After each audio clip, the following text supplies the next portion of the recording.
Okay, good morning, good afternoon, good evening, depending on where you are joining us from. Welcome to our Climate Law and Public Policy panel on climate justice and human rights, litigating climate change and liability for loss and damage, chaired by Dr. Emily Webster and Dr. Giedre Jokubauskite.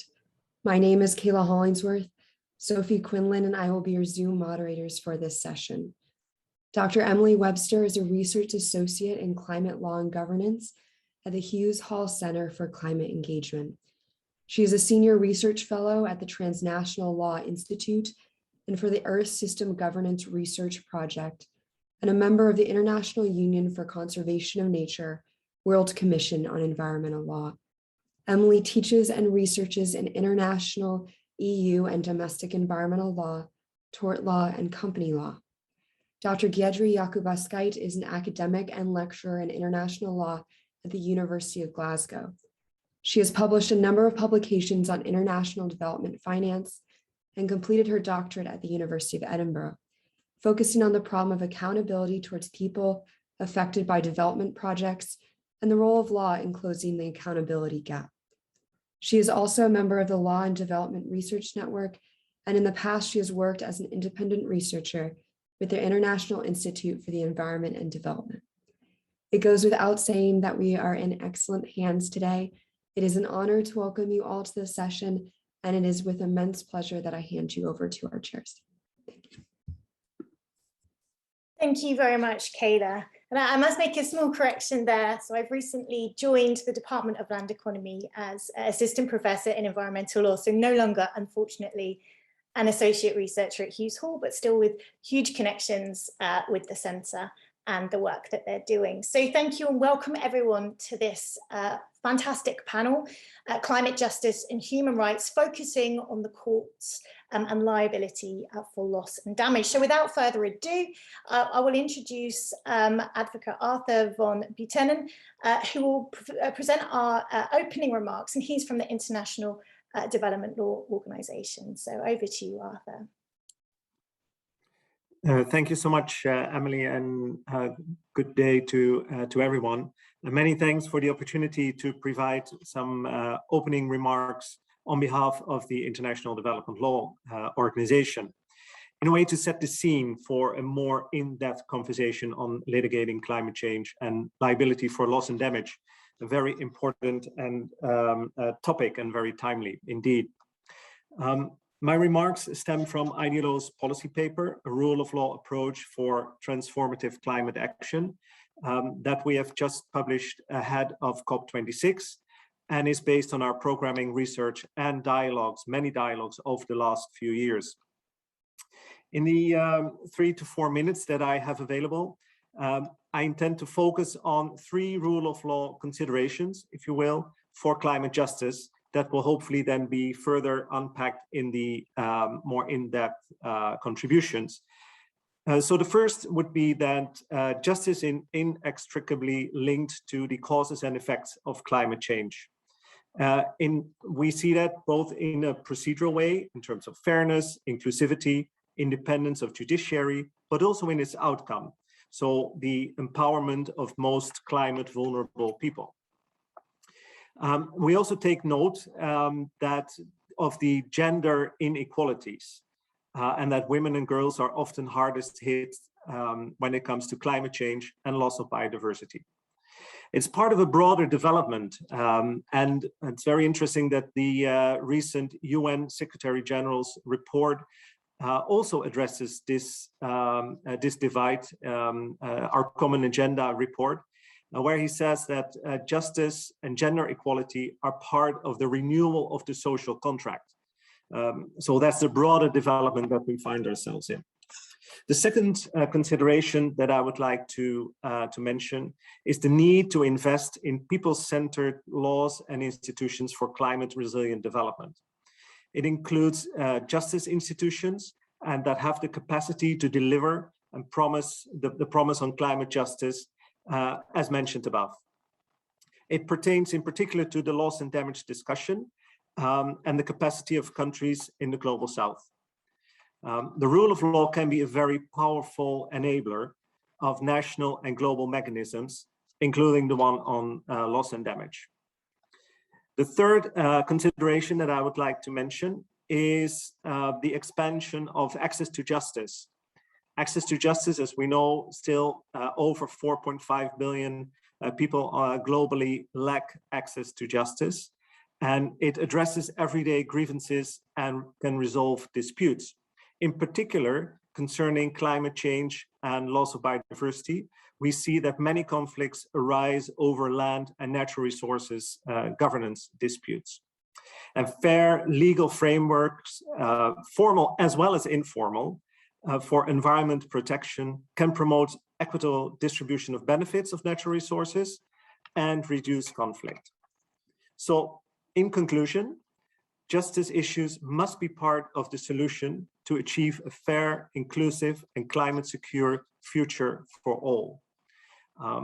Thanks for having these opening remarks. I hope they can inspire the more in-depth contributions, and I look forward to the Q&A further in this session. Over to you. Thank you. Thank you so much, Arthur. That's a fantastic introduction for us. Now, I'm delighted to introduce our first substantive speaker today. Professor Louis Kotz is joining us from North-West University and is going to be talking about courts and global climate change governance. So over to you, Louis. Thank you very much, Emily. Thank you, everyone. It's lovely to be here. I'm conscious of time, so I'm going to jump right into this. I've changed my title a little bit. I thought it might be more useful to focus specifically on the recent German Constitutional Court decision. And I just want to say a couple of things about this decision within the broader context of global climate governance. So in this decision of, so I'm just going to start my stopwatch here. So in this decision, of Neubauer et al. Versus Germany. This is certainly one of the groundbreaking climate change cases sweeping the world, and it has already attracted considerable attention. And in this case, the complainants allege that the German government has failed to introduce a legal framework that is sufficient to swiftly reduce greenhouse gases and to limit the increase in global temperature to well below 2 degrees and preferably to 1.5 degrees compared to pre-industrial levels. They further claimed that the reduction of CO2 emissions specified in the Federal Climate Protection Act of Germany is insufficient to meet the country's obligations under the Paris Agreement and to stay within the remaining CO2 budget. Now, the constitutional dimension of the judgment lies in the complainant's contention that certain provisions of the Climate Protection Act are incompatible with some of their fundamental basic rights enshrined in the German Constitution, the Grundgesetz. In its judgment delivered on 29 of April 2021, the Constitutional Court unanimously declared that the Climate Protection Act is partly unconstitutional because it does not sufficiently protect people against future infringements and limitations of freedom rights in the wake of gradually intensifying climate change. So by recasting climate protection in constitutional terms, and by relying on scientific assessments and projections of specifically the IPCC, the court broadly held there is an obligation on the state to revisit the intertemporal distribution effects of its climate laws and to equitably distribute allowable emissions over time and generations. The decision has mostly been lauded by many commentators for, amongst other, its novel approach to constitutional rights interpretation, and its level of ambition and so forth. I would suggest that another particularly novel and underexplored aspect of this judgment lies in its tentative embrace of a planetary perspective in the context of the Anthropocene trope. And by this I mean the extent to which the Constitutional Court has actually managed, I think, to adjudicate a matter, not purely from a traditional localized domestic context, as one would expect, but how the court, either wittingly or unwittingly, has innovatively managed to embrace a more holistic planetary view of climate science, climate change impacts, planetary justice, planetary stewardship, and Earth system vulnerability within the context of the Anthropocene. So my basic proposal is that Neubauer offers an example of how courts could and should follow a planetary perspective that's grounded within the Anthropocene context when adjudicating matters related to global disruptors such as climate change. Because such a planetary perspective is ultimately what the Anthropocene trope demands, especially to the extent that this trope redirects our attention away from an outdated environmental protection or management paradigm towards a more Earth systems orientated way of pursuing planetary stewardship. And much of the work that Emily and I, for example, are doing in the Earth System Governance Network centers on this. So in the, I think, 4 minutes that I have, I will identify and elaborate the planetary aspects of Neubauer. And I'll focus perhaps just on 3. We're not going to have time for everything. I am preparing this paper for publication in the German law journal, if someone would be interested. So I'll just look on the court's reliance on objective global climate science. Firstly, its engagement with the issue of climate targets and tipping points, and its engagement with planetary climate justice. So first, objective global climate science and the importance thereof. So other courts have also relied on climate science, such as the courts in the Netherlands. But I would say that the German Constitutional Court's engagement with climate science was exceptionally extensive and innovative. And such a thorough engagement is illustrative of a deeper appreciation of the value of objective climate science, the global context within which climate science is produced as part of the broader Earth system science paradigm, and the relevance and value of objective global climate science for mediating a domestic law dispute. So in a lengthy analysis spanning several pages, the court fully immerses itself, as it says itself, in the factual background of anthropogenic climate change, its consequences and associated risks. And in doing so, by relying on the IPCC assessments, it signals, I think, an endorsement by the court of a body of science that has a very distinct international character, to the extent it has been produced by a very well-respected international institution, legitimately constituted by states around the world, and in which numerous scientists are involved with. So the court managed to open up a dialogue of sorts between global and domestic climate science, where the one informs the other, and where both shape the broader context within which the court has to make a legal determination. So in sum, I think it suggests that an Earth system science perspective had a role to play in the court's assessment of domestic climate law. The Earth system science context shaped, at least to some extent, the legal context within which the court considered the constitutionality of the Climate Protection Act. Second, climate targets, tipping points, and constitutional obligations. So the idea of tipping points has its origins in Earth system science, as was the case, and as was the case with the court's full embrace of the IPCC's work. It didn't shy away from immersing itself very deeply into the literature on tipping points. And I would suggest that this is an explicit attempt of the court to understand climate science within a planetary context as an interconnected, complex, and multi-scalar Earth system phenomenon with many cause and effect relationship. The court, by relying on tipping points, which in this context specifically includes the Amazon rainforest and the melting ice masses around the world, the court concludes that as things presently stand, the only way to significantly slow human-induced climate change is by reducing CO2 emissions.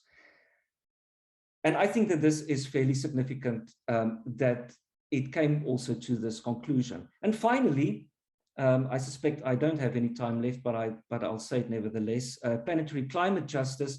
The court's engagement with aspects of the evolving paradigm of justice in a planetary context, as people like Frank Bierman and Anyi Kalfagiani, for example, are working on this, lies at many levels, which I address in the fuller paper. So in the interest of time, let me only focus on one, namely the court's focus on intergenerational justice. To be very clear, the court did not expand Article 21 of the Grundgesetz, of the Basic Law, the environmental clause, to also include any form of human rights for future generations in the context of climate change. It instead found that certain provisions of the Climate Protection Act are unconstitutional to the extent that they create disproportionate risks that freedom protected by fundamental rights will be impaired in the future. So these provisions irreversibly offload major emission reduction burdens onto periods after 2030. And the court found that this is not in order, and hence this must be, that part of the act is unconstitutional. So in conclusion, the Anthropocene requires certainly, I think, a paradigm shift that must see a critical transition from the current state of our hollow-based approach to environmental protection, which is very closed and parochial and often very issue-specific and siloed, to an approach that enables states and other social actors to become planetary stewards. And I would suggest that the Constitutional Court's approach in Neubauer shows what could be possible if courts were to embrace the task of becoming planetary stewards themselves, and perhaps more importantly, when they remind other organs of state, such as the legislature, that also they must become planetary stewards in the face of the Anthropocene's climate predicament. And the court articulates and stresses the importance of the need to govern climate change globally and for states to cooperate at the international level in this regard. So I think that the court made an important contribution to read the domestic legal situation surrounding climate change through a planetary lens. And we now have an example of how courts all across the world can address climate law conflicts when and where they arise. So the court in Karlsruhe, I think, has set the stage for what I would term planetary climate litigation. Thank you very much. Thank you so much, Louis, for that fascinating analysis, placing this recent case in the context of the Anthropocene and the contribution that it will make to this planet, taking this planetary approach that you advocate. So moving swiftly onwards, I'd like to introduce our second speaker of the day, Dr. Petra Minnerop, who is joining us from Durham University, focusing in on the causation and attribution issues in climate litigation. So over to you, Petra. Thank you. Thank you very much, Emily. I've got one slide that I would like to show. Do you think that would be possible, or can I share my? Oh, wonderful. It's the second, actually, the second slide. Thank you. Thank you very much. Yes, perfect. So, but before I start, I would like to thank the organizers, Marie-Claire and Marcus, and everyone who has made this conference happening, Cambridge University, Glasgow University, and all those who have worked really hard in the background. I know exactly how much work it is to bring together an online conference. So you've done a really great job, and it's a privilege for me to be here today. Now, in this brevity of time, I would like to make three main points, and one concerns the chances that we have in the law through attribution studies. So how can attribution studies help us to find a causal link between greenhouse gas emissions and a certain extreme event?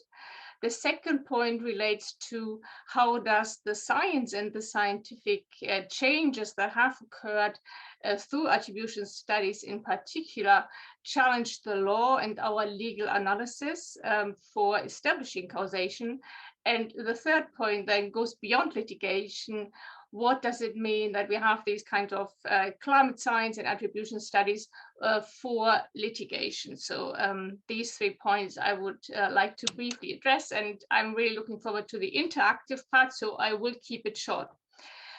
Now, we are looking at the moment at this slide, which is probably a very familiar picture for some of you. It's a glacial lake in the Andes, and this is concerning a case that was brought by a Peruvian farmer who claims that the biggest German energy provider, so again, a German climate litigation case here, is contributing to the increased flood risk that comes from these glacial lakes. So there could be a flood outburst or an outburst of this natural moraine that holds the water in the glacial lake, and that would lead to flooding of the city of Huaraz.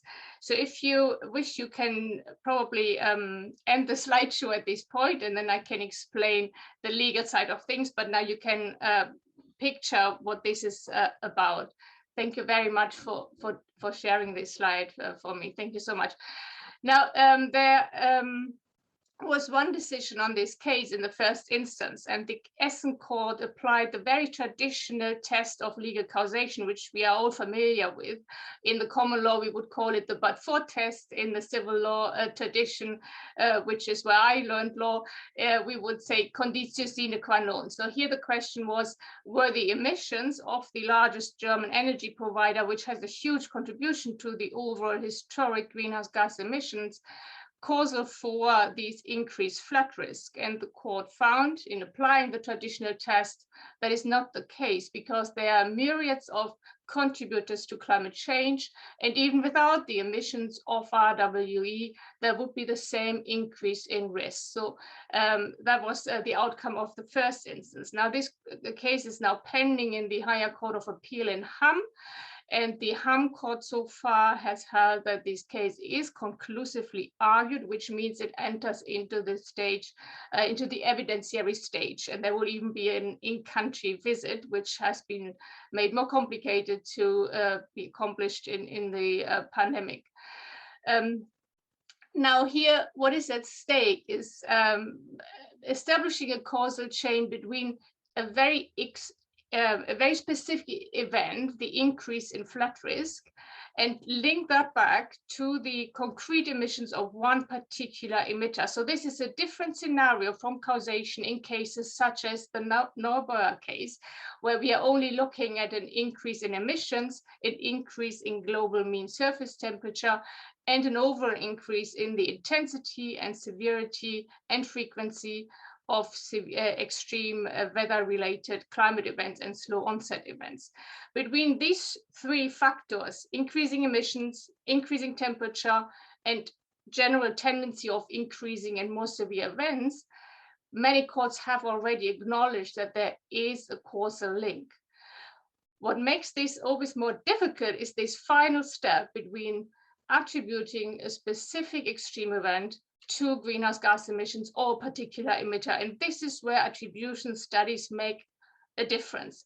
If it is possible to quantify the increase in the risk, and there's enough data to link this increase in the risk to a certain emitter, then it is possible to attribute a certain climate-related event to a certain emitter. And this could happen in this case, provided the court isn't able to use this particular scientific evidence. Now, this is my first point. The second point is that to make this causal analysis really happen and to base it on a sound logical fundament, we have to slightly change our causal analysis. And this is nothing new. This has happened in other cases. And there are always two ways in changing the causal analysis. One is using normative correctives after establishing perhaps that there wasn't the but-for test satisfied in a certain situation, such as medical exposure cases. We've seen that in asbestos litigation, where but-for was never satisfied. But in applying normative correctives, the courts have then found that there has been a liability of all employers that haven't used sufficient precautious measures to protect their employees, for example. So this is using normative correctives. This is something we haven't really established in climate law yet. So I would argue that this is not yet possible to, in a broader sense, in many courts across jurisdiction, to be applied. But what we can change is the logical fundamentals. So far, we are using only two for our causal analysis in law, and that is necessity and sufficiency. But for is satisfied if a cause or factor has led to an event and is either a necessary or sufficient condition. And we can increase that through a third factor that is then able to trace the scientific evidence, and that is sustenance. That is my second point. The third point is if it is possible to establish a causation and to make these forecasts in the science, these predictions that we will see compound weather events, extreme events, and this is now acknowledged in Working Group 1 contribution to the IPCC for the first time. Attribution studies have been included. Then there is a legislative duty to be prepared for these events, even if that means being prepared for an uncertain event. So in terms of making this causal analysis, it enables us not just in litigation to prepare different outcomes, but also through legislation. And this is probably even more important because this is something that is less reliant on the availability of data. There's a legislative duty to use the science and to apply these causal analysis through improved legislative frameworks. Thank you very much. Thank you so much, Petra. Fascinating discussion there on the mechanisms by which we can demonstrate causation in these cases. So I want to move on now to introduce Professor Robert Kibugi, who is joining us from the University of Nairobi to discuss the climate justice implications in Kenya. So thank you, Robert. Well, thank you very much, and a good afternoon to everybody. I would like to, well, I'm thankful to be on the panel. I think it's always been interesting looking forward to these events. Let me start my timer. So today I'd like to speak about climate justice approaches from Kenya, and particularly I'd like to present 4 major points. One, I would like to talk about the contestation of what does climate justice really mean in context of a developing country like Kenya. We've spoken a lot about litigation, but I do believe there are other aspects of climate justice that we need to address, but in a specific context. The second part is that I'd look at what is the effect, what is the framework for climate litigation within our legal framework, and the effect of how that legal framework is playing out. And thirdly, some legal innovations underway that might help give effect to that climate litigation framework and conclusions. It's important to recognize that climate justice perspective is primarily being seen in terms of the very significant effects of the impacts of climate change, the negative effects of climate change, and particularly those related to the combination between climate hazards as we know them and vulnerability. And to this effect, I'd like to focus on one key area, which is agriculture. In my country, agriculture contributes 33% to GDP, accounts for about 75% of all agricultural production, and about 70 to 100% of production of most food crops. This is smallholder agriculture being done on around 2.2 hectares or about 5 acres of land. But the occurrences of climate hazards has been very significant. Many here would have heard about the desert locust that have invaded much of the Horn of Africa recently, among others. Livestock, especially pastoralist livestock, is also not spared. If you look at the impact of this, looking at the economic reliance that much of 33% contribution to GDP from smallholder agriculture is significant. The employment quotient is about 8 to 9 million individuals directly employed in this sector. So you can see the significant implications this has.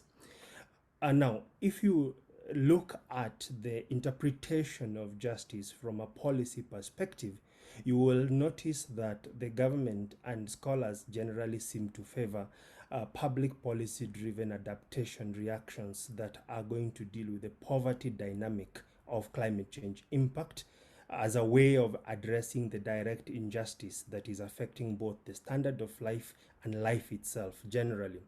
In our National Climate Change Action Plan, agriculture is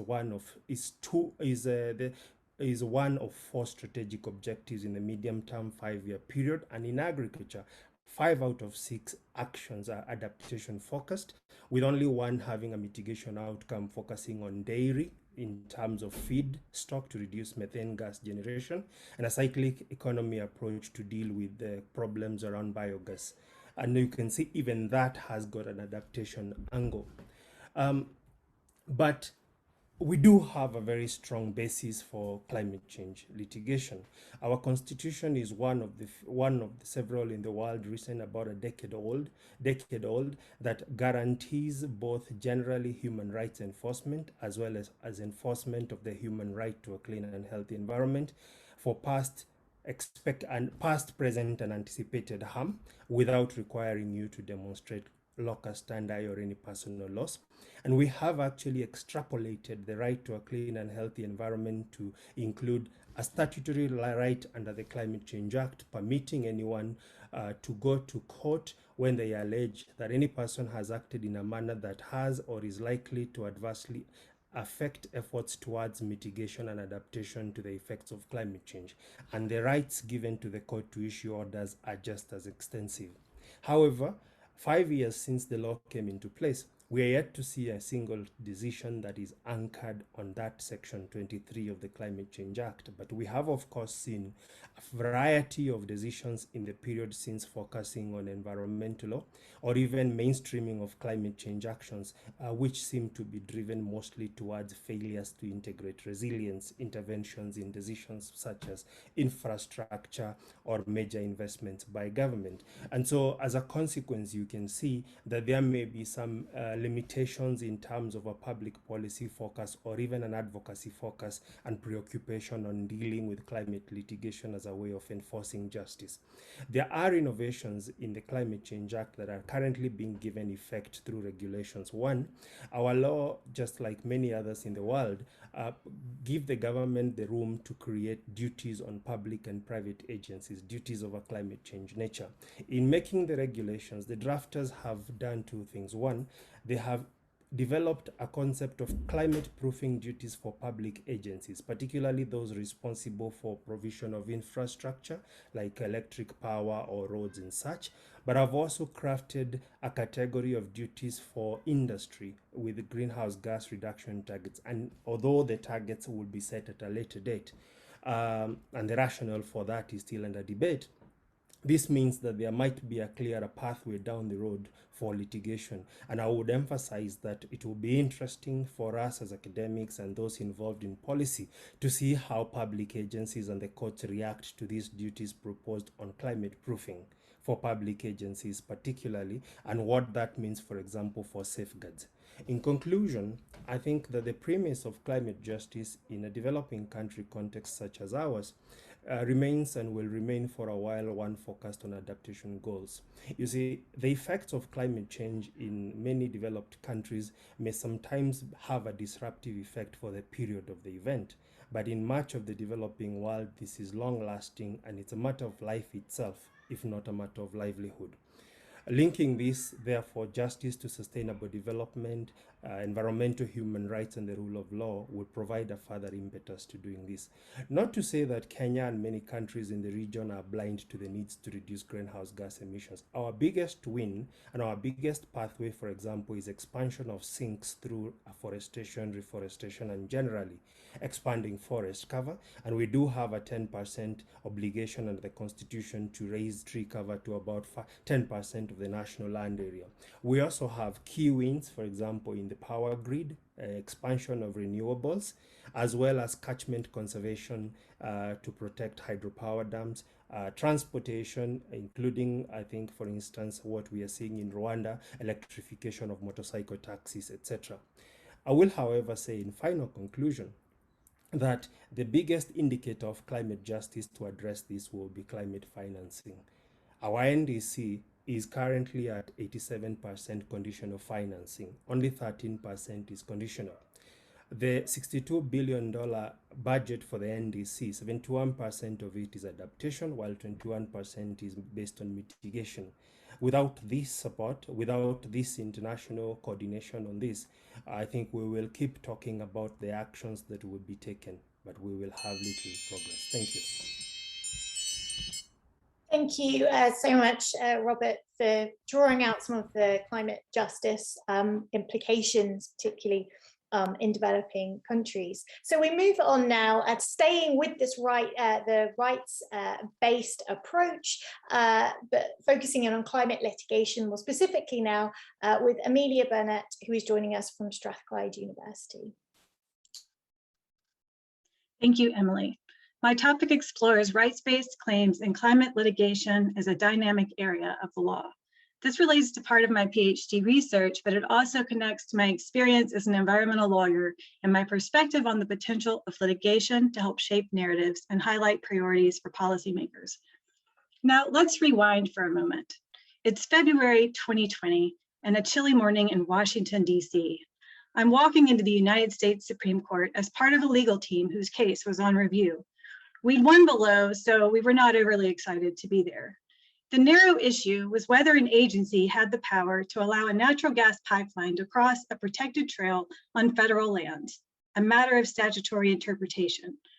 As I walk in, the front steps are covered with protesters bringing a message, and that message was the expansion of fossil fuel infrastructure in the United States threatens our climate future. You see, the pipeline in the trail was not the only case.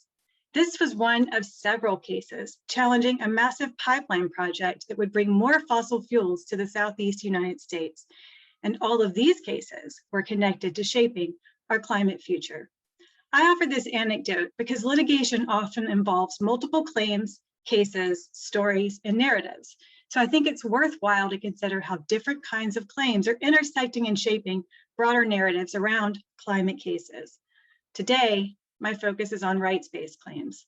I'll explore the lens of disruption as a possible way to help make sense of themes arising in court decisions in climate litigation. What might we learn from applying this lens? And importantly, why does it matter? So litigation is a tool being used to influence action on climate change. And as cases raise more complex and diverse kinds of claims, courts find themselves on the forefront of making legal sense of climate change as a problem. Human rights arguments are featuring more to prompt action to mitigate and address harms induced by climate change. These cases have shown up on the dockets of dozens of national jurisdictions and multiple regional courts. While they're on the uptick, these are still a small fraction of climate litigation generally. Now, the source of rights invoked range from domestic constitutions to regional human rights instruments and other treaties. Although many constitutions contain a right to a healthy environment, that's not the case everywhere. Often these claims are tied to other core rights, like the right to life. Now, several recent court decisions have recognized that these rights can translate into obligations to prevent and mitigate environmental harms linked to climate change. Many have not been successful in obtaining a remedy.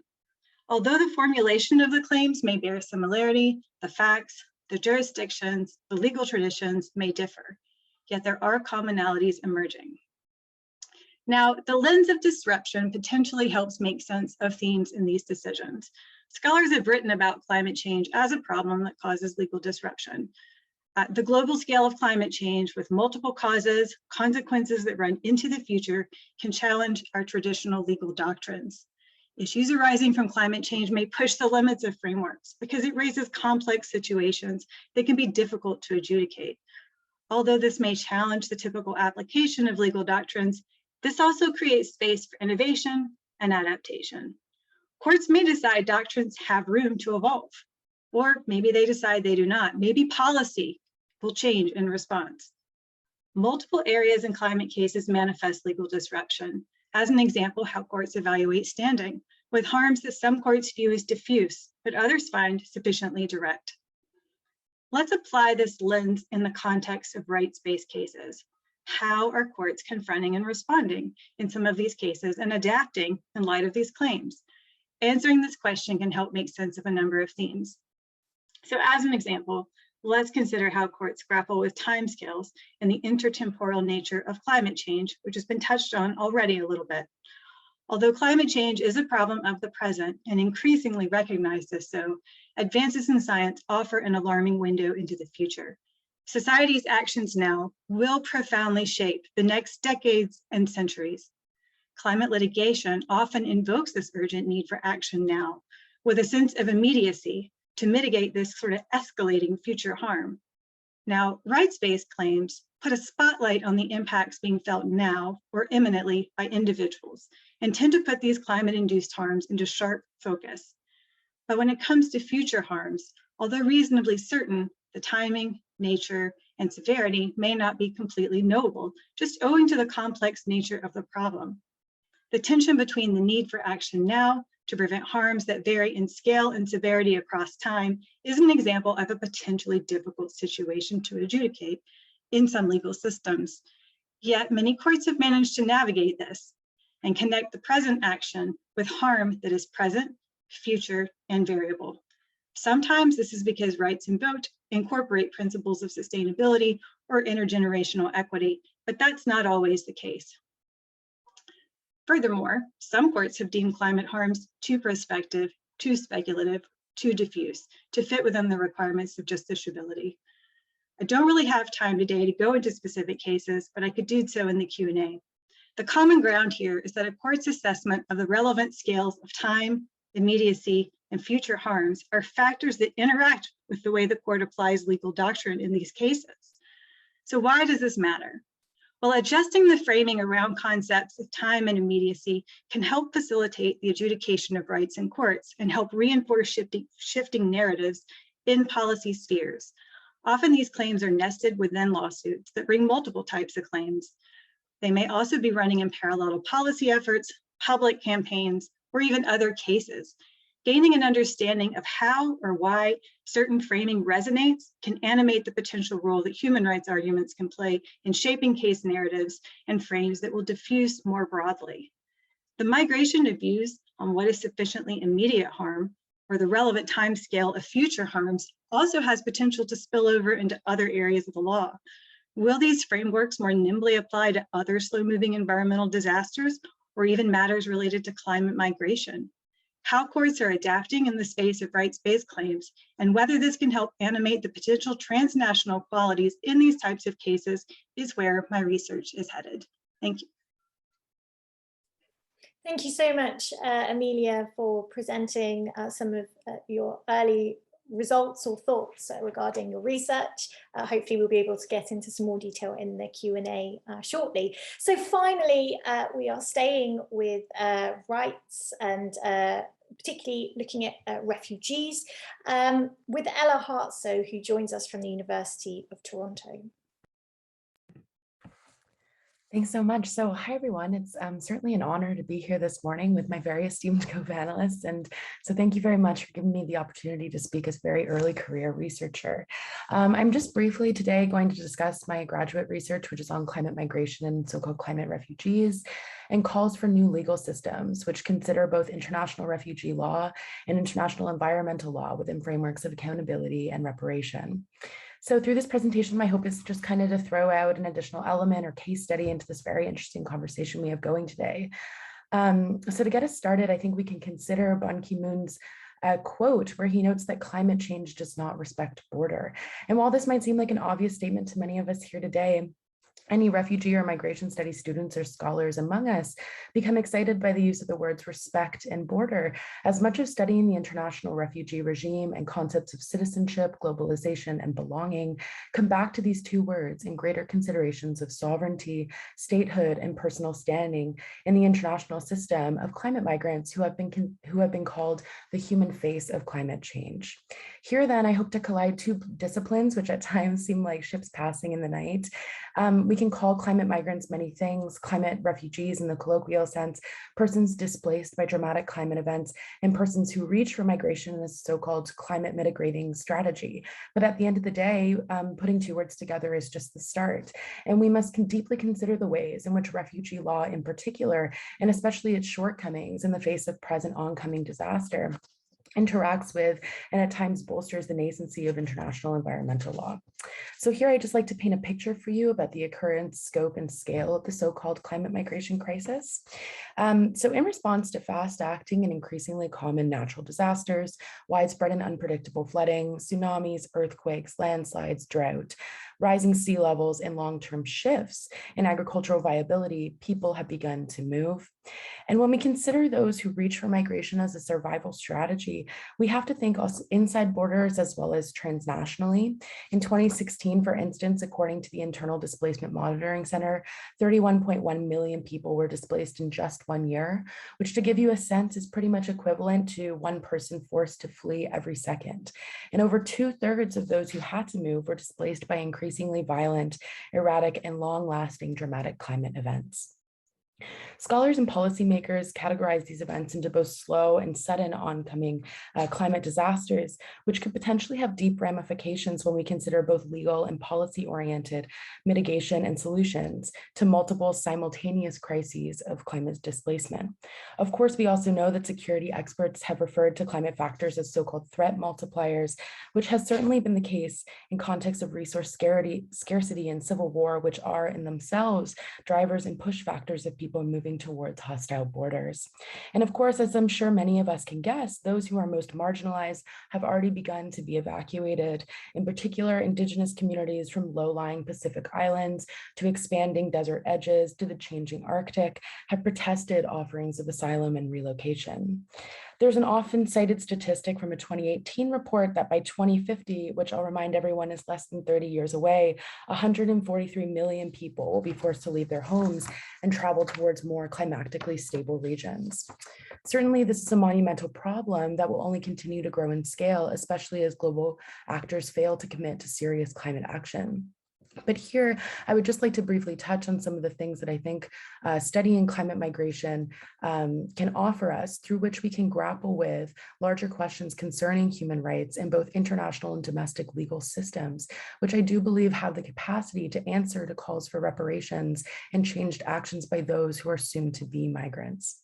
First of all, studying climate migration can help us tease out some of the most interesting questions at the heart of conversations related to justice frameworks and human rights discourses, including concepts of categorization and choice.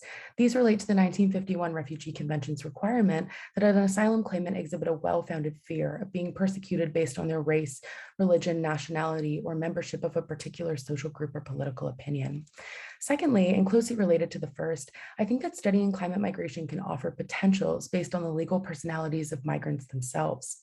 It is clear that climate migrants appear in popular and policymakers' mind's eye as those who do take refuge. Thus, calls have come from some to reopen the 1951 Convention to negotiate climate as one of the categories for granting asylum. This came to a head in January of 2020 when, in its first ruling on a complaint by an individual seeking asylum from the effects of climate change, the UN Human Rights Committee stated that countries may not deport individuals who face climate change-induced conditions that violate their right to life. This came about because a New Zealand court had deported a climate migrant who claimed that deportation violated his most basic right to life, given increasing sea levels and scarcity of resources in his home country of Kiribati. The committee thus warned that the lack of climate action could trigger receiving states' non-refoulement obligations under the 1951 Convention. Overall, this is certainly a growing area of international human rights law, and these concepts of categorization and choice of when to move, when to stay, and various rights enshrined in international human rights standards, including the most basic right to life, need to be thoroughly considered by states and those who guide their refugee and climate policies and laws. Finally, I would like to end with the urgency that climate migration issues offer us as potential frameworks or potential liability frameworks and consideration of the waves of migration that this will offset. We must ask what will happen over the next 2 decades when people will look down at the few kernels of corn on a crop they just pulled from the ground, or on the river they and their family have survived off of for generations, and realize they have to start traveling towards safer and more stable areas. We must keep in mind as well, as I have mentioned in this presentation, that focusing on climate migrants and ensuring their rights as enshrined in international refugee law should not preclude the rights of those who otherwise would be migrants to stay on their ancestral lands as they are entitled to through various sources of international law, including the United Nations Declaration on the Rights of Indigenous People. This urgency, I believe, gives especially to the field of migration studies a daunting task, but one I know we are ready for as we are thinking about what could be generative out of an increasingly scarce and chaotic landscape that governs the movement of climate migrants.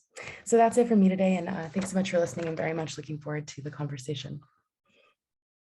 Thank you, Ella. That's a fascinating presentation to end this section of the panel. So now, without further ado, I would like to hand over to my co-chair, Giedre, who will host the discussion and questions and answers. So thank you.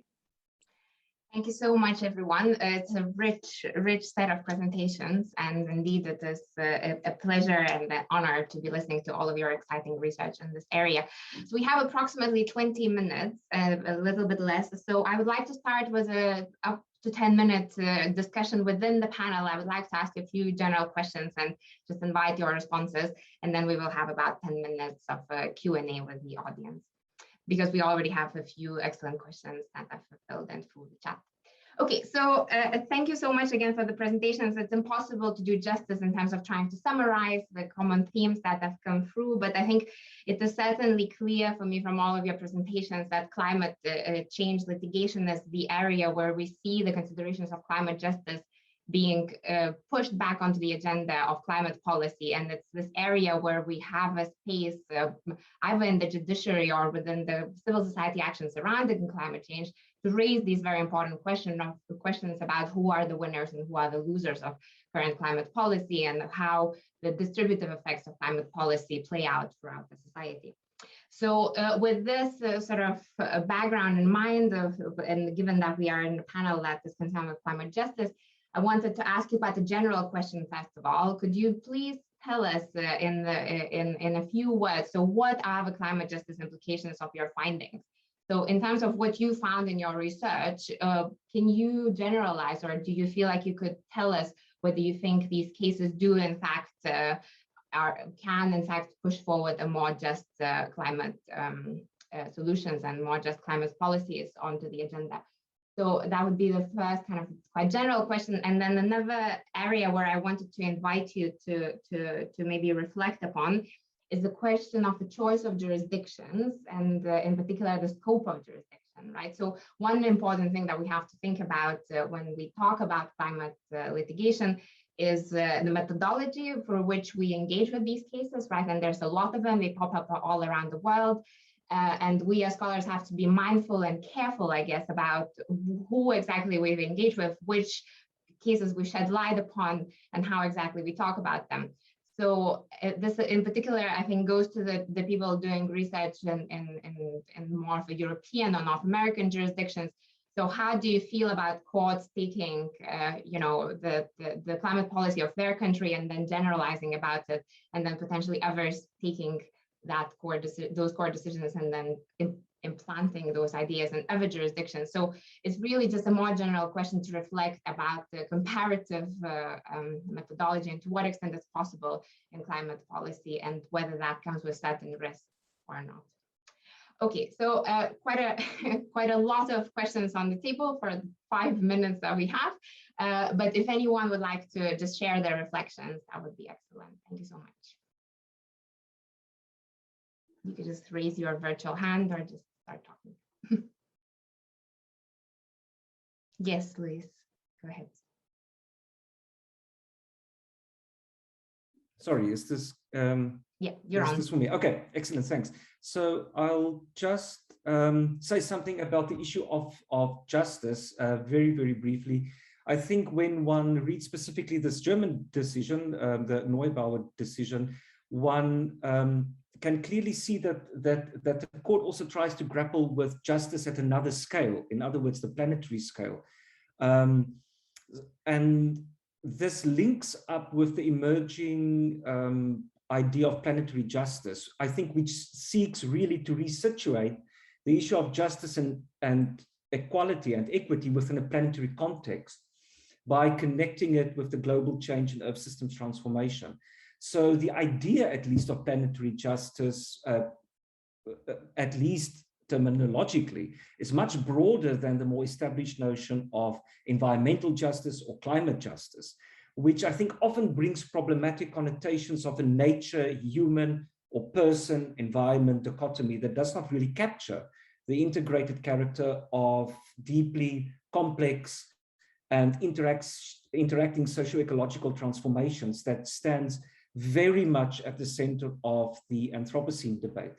So planetary justice, and I think this is perhaps even though the Constitutional Court didn't call it as such, it hinted at such an understanding that its view of climate justice in the German context departs from a planetary scale, because it also reflects very specifically on intergenerational issues. And I think that this is a good signal also for other courts, because it allows us to consolidate and perhaps move towards a deeper understanding of issues related to intergenerational justice, justice for particularly vulnerable segments of society, such as poor women in the global south, for example, and children, and justice for adaptation, mitigation strategies, and certainly also interspecies justice, which we haven't really heard, unless any one of the other participants know of an example.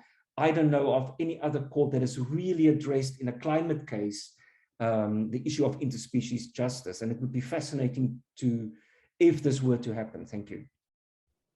Thank you so much, Liz. Excellent. Petra, please. Thank you very much. These are the big questions that you've asked here, Giedre, so they're almost like for an extra lecture. I think I would answer to the first one in terms of enabling climate justice through litigation. What we really need to have is that the law takes into account the scientific findings and not dances around it, and applies the legal tests that are especially setting very high hurdles sometimes for the admissibility of cases in a very strict way, sometimes even stricter than in other cases. So I think there's always some room for creativity in terms of how the law is being applied, taking into account the fact that these legal mechanisms and concepts have not been developed to address a global challenge. I mean, they are often tort-based, not in this case in LIA. This is a nuisance case, which is not requiring a breach of an obligation, by the way, but still causation is really important.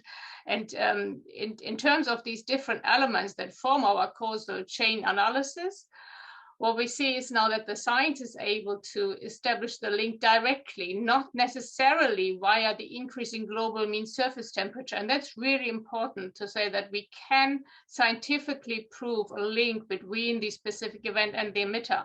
So not going via the increase in emissions in the atmosphere and the increase in global mean surface temperature.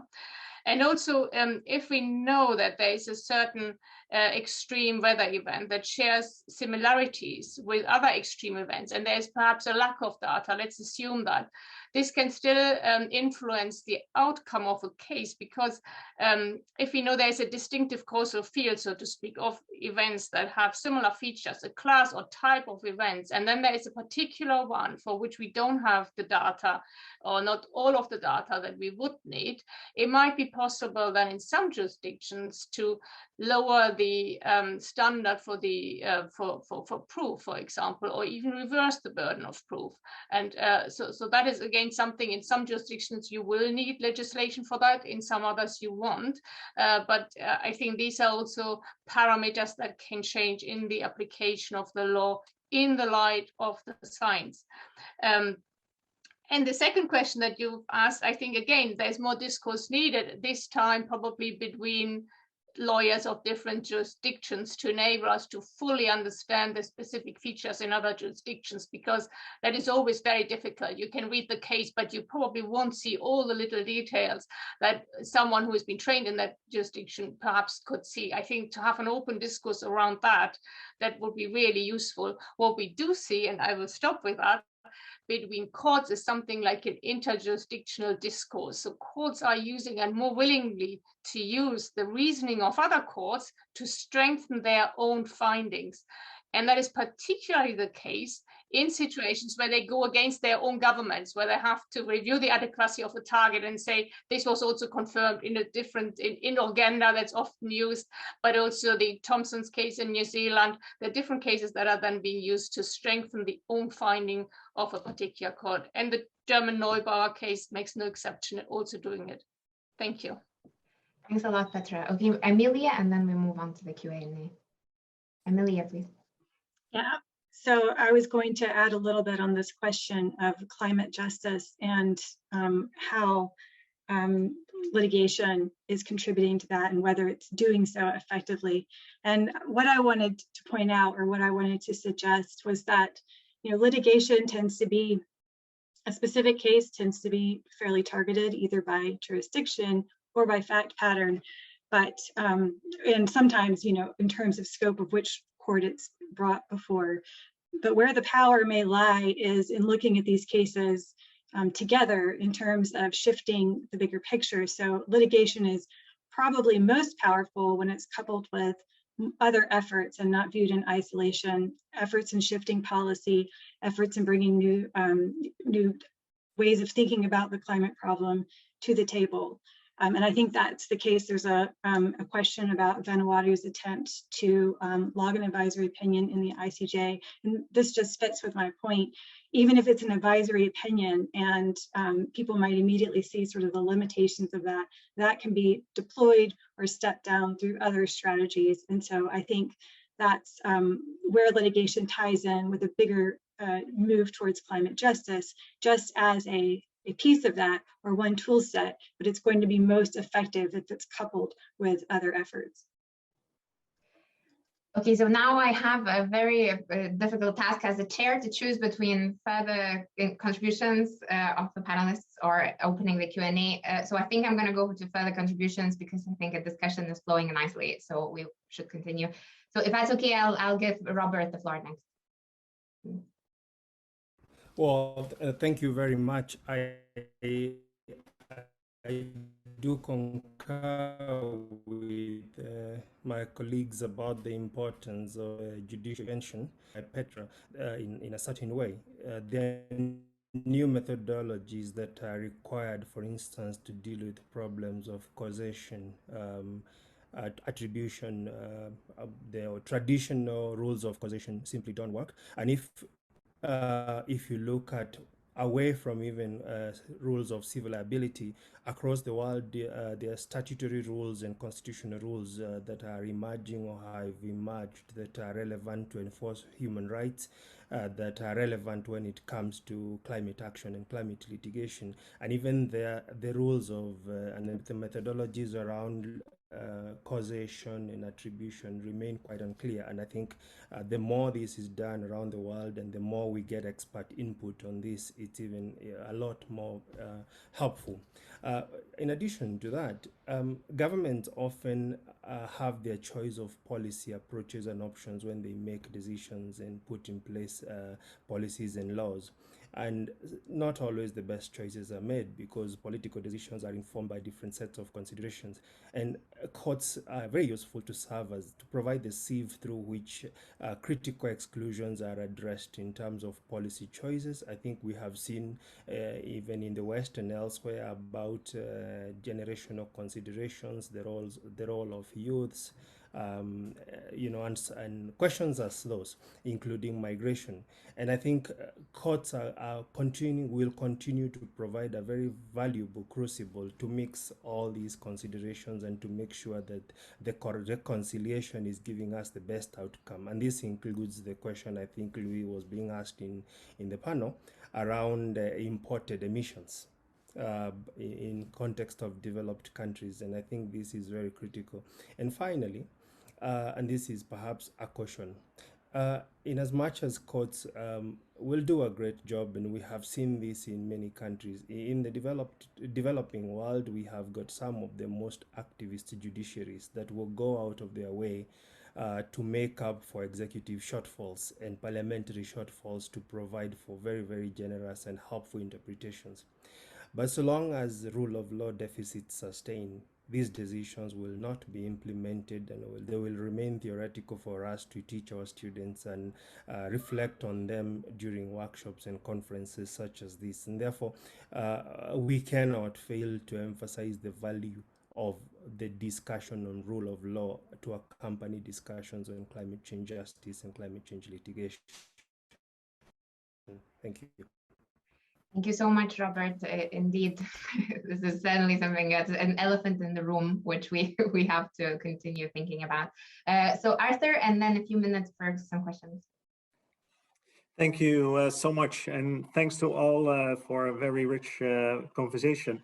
Actually, my point builds very much on the point that Robert was making. I was meaning to add the value of customary and informal justice systems. As we are here very much focused on courts, of course. At IDLO, we work a lot, my colleagues work a lot with these informal justice systems, and we realize that from a justice for all point of view and a rule of law point of view, these systems add tremendously to justice and the rule of law. And I just wanted to add that to the conversation. Yes, excellent. Thank you so much, Arthur, for bringing this forward as well. Okay, so I think we can ask two questions from numerous questions that came in to us through the chat. So I will give the floor to Sophie to pose them to the panel. Thank you. We had a series of fascinating remarks and questions in the Q&A forum, but due to time constraints, I might pose the three questions, one after the other, and then invite panelists to give their remarks. So firstly, David Patterson at the Global Health Paul Groningen Research Centre asks, how significant do the panelists regard the protection and promotion of civil space in climate action?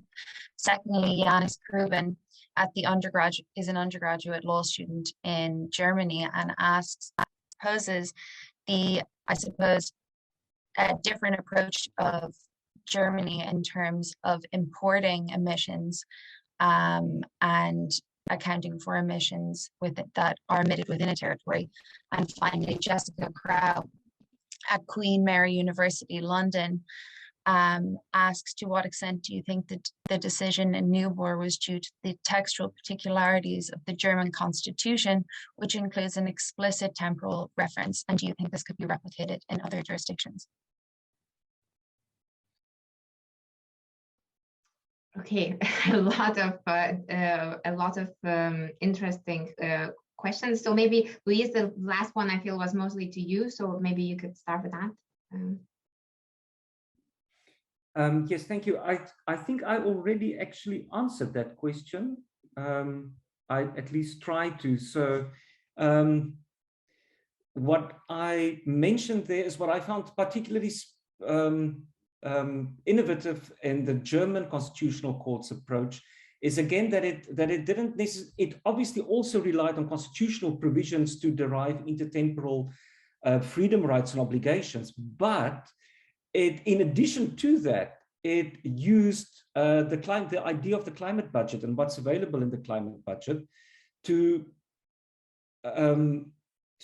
try and understand that the redistribution of the climate obligations and shifting these obligations, which will become more and more intense and severe as climate change intensifies, will affect future generations more than present generations. So to me, the court managed very innovatively to arrive at its understanding of intergenerational justice, not purely from a legal point of view, but by basing its estimation on the idea of the climate budget, which is obviously related to the issue of tipping points.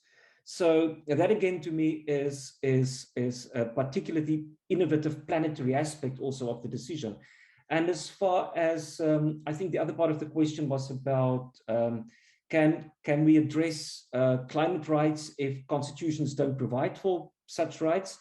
I think that many courts across the world, certainly in the environmental litigation context, especially the courts in India, for example, have been deriving environmental human rights obligations from existing other constitutional provisions in the absence of an explicit right to a healthy environment. So I think that is absolutely possible. What you would need is an innovative court that is willing to go the extra mile while remaining very firmly and strictly within the parameters of the separation of powers. Thank you so much, Liz. A very rich answer, a lot to think about. So I am being nudged by the organizers that we all have to go to the closing panel now. So we now have to pay the price for having overrun with the overall discussion and not having enough time to answer the questions that were posted to the panel. But in terms of feedback and in terms of contribution to your research, all the questions that have been asked are currently in the chat, so you can copy them or have a look at them, and hopefully they will help you in your future research. So other than that, I believe we do have to close. Thank you so much for your wonderful contributions. Emily, I'll just pass it back to you to close. Yeah, so thank you to all our panelists and to our audience members and for the wonderful questions.